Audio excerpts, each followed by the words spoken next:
Helagalis. We got Helatos Hamasl. Nuguam not the mook witzalas. Chrux Helagalis. Gaius Laka Muskamax Audaino. Chrux Yakupaka. Gaius Laka Sigaskamukuka as auch. We wish lala ola gala gwenam la enitle. Kasidas Gachid Lachuch Tzamas. Lagioch Lach Wazi. Gwenamacha Eda Humasala Ueda Yaksum Kolum. Yakwa Goyu Cancer. Pita Kala Hanuch Naslamut. Lodla Namsa Yaksum Kolema. Hem Chawisla Lutla Ka Gwesle Sukta Naka Hukta Yaksum Nakaswa.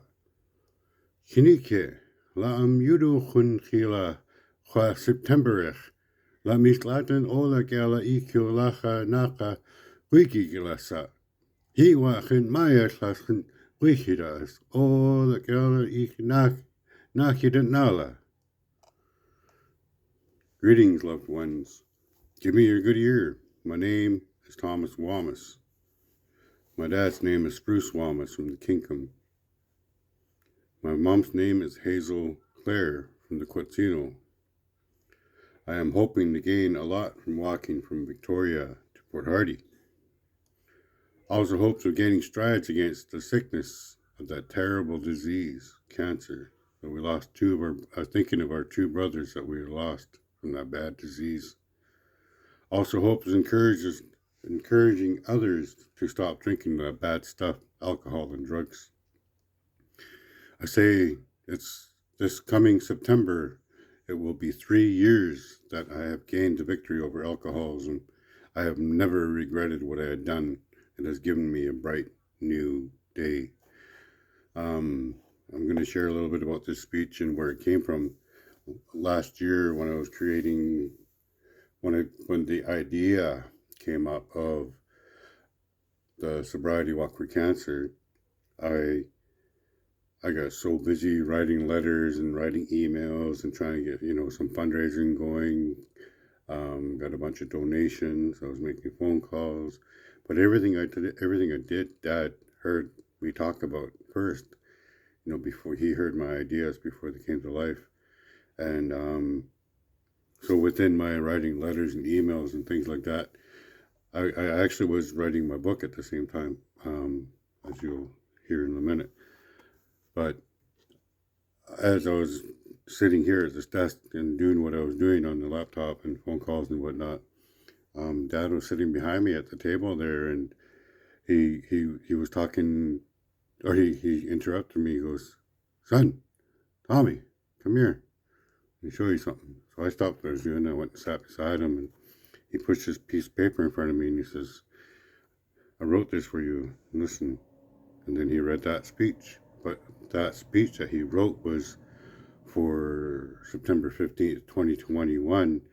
My second year, this past September, was my victory. But I changed it to this coming September. Well, I didn't change it. I changed the English part of it. And actually, it was really cool. My son Thomas Jr., who had learned a lot from Dad, had he helped me. He looked at it and he created the right wording for it in our language. He goes, I think that now, Dad, but I might look at it in a couple of years and think, what the hell was I thinking? But I just really thought it was really cool, really amazing how these were Dad's words for me. And I spoke them and I lived up to them, and I walked all the way to Victoria. And then I needed to change it a little bit from Dad's words to me, what I'm saying now. My son Thomas helped me with the translations of it, and it was like the language went full circle with the three generations of us. And I just really wanted to share that part of it because of how special that the speech is for me. And Dad saw a lot of what I'm doing, and I remember him even telling me that he's never even in his lifetime ever he's never seen or heard of anybody do what I am doing. And I don't even know where it just came from me. And I want to express a little bit about that. And there's actually there's a part of my book that I'll get to the book another time, but I'm just talking about the fact that I am the Sobriety Walk for Cancer. That's who I am. It was created out of my healing journey, and a lot of the moments of stepping into my potential and doing something instead of sitting back and just accepting what it is, because we create this thing in front of us, like fear is an invisible force that we control. We can control it. It's ours. So the best way to deal with fear is to face it. Instead of creating all of these excuses and saying I can't because, well, that's not your limitations. Like the limitations, problems create your limitations and what you do with it. So you can either sit in it or you can get strength from it and move forward through it. Will Smith talks about the most beautiful things in life are on the other side of fear. And it's really amazing thing once you start to get into that point of stepping into it, because for me, I had to start with the very small things, like when I would drop something, and instead of feeding that energy, like that to me is where I thought was best for me to start looking at how I look at even the smallest things, because the smaller things are the biggest things, because you have to start somewhere, right? And this is where this lesson's coming from for me and the walk, and I'll read a little bit about where it's going to be going in my notes. This is on my laptop. These are my words, and I wrote some stuff down that I might read for you in a little bit here. But the bigger picture is that I am Thomasino Wamas, a child that matters. I am the Sobriety Walk for Cancer.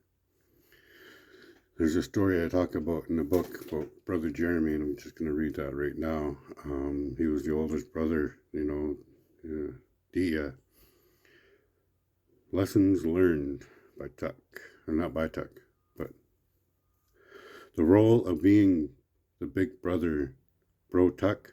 He was always the one that made me feel anything is possible. I was about 7 years old and still riding my bike with training wheels. And I tell you, they sure served its purpose. They were worn almost to the white rim they came with.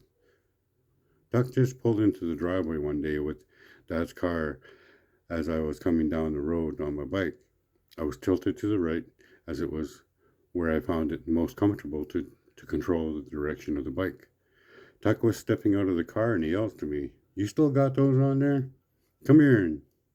I pulled the bike to the driveway. He took the bike to the back of the car and grabbed out the tools needed to remove the training wheels. After taking them off and fastening the bike back together to be rideable again, I can remember hearing my heartbeat and my palms were sweaty, maybe because it was hot that summer afternoon. I don't know. I do know that I was very nervous. But I trusted Bro Tuck. He was the oldest of the brothers. He told me to hold on, and he told me in a tone that made me listen. "Get on. I'll hold the bike. You hold on to the steering wheel with both hands and keep pedaling. Look where you want to go." Hearing his words, I did what he had told me to do. We started down the road, and when we picked up some momentum, Tuck says, "I'm going to let go of the steering wheel, but I still have the seat. Keep going." It was the confidence in his voice and encouraging words that I not only heard, but felt. It kept me going. I was terrified, yes, but I kept doing as he said. "Okay, you got it. I'm going to let go now. Keep pedaling." Scared and unsure, I replied, "No." His belief in me, his encouraging presence and sarcastic chuckle resonates in my mind as he runs beside me and he says, "I'm going to let go of the seat now." And I said, "No, I'm going to let go of the seat. No." This went back and forth between us for about 5 or 8 seconds. And then it was not long until I went about 30 or 40 feet on a wobbly bike that I had realized he already let go. But I did it. And to this day, I can remember his laugh when he saw what he had did. He gave me the confidence, and in his way, he taught me how to ride without training wheels.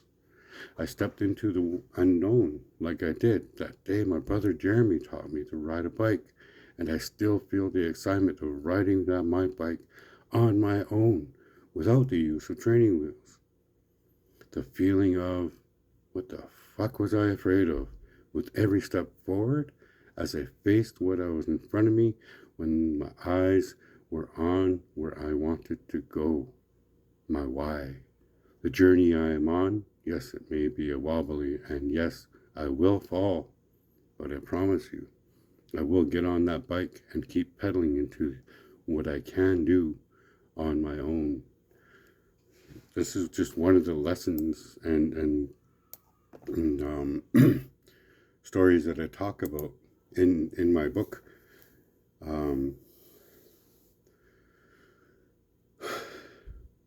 And like I said, I am the Sobriety Walk for cancer. That is what I created. That's who I am. But in order for me to get there, I had to sober up. I had to focus on who I am. I had to give myself a why, and I had to step into something rather than just sitting behind it. I had to face my fears and conquer my own inner my own inner hell of what I created of myself, because I didn't want to be better. I got so lost in my own self that I just found myself at the bottom of the next beer can every time, and it was never enough.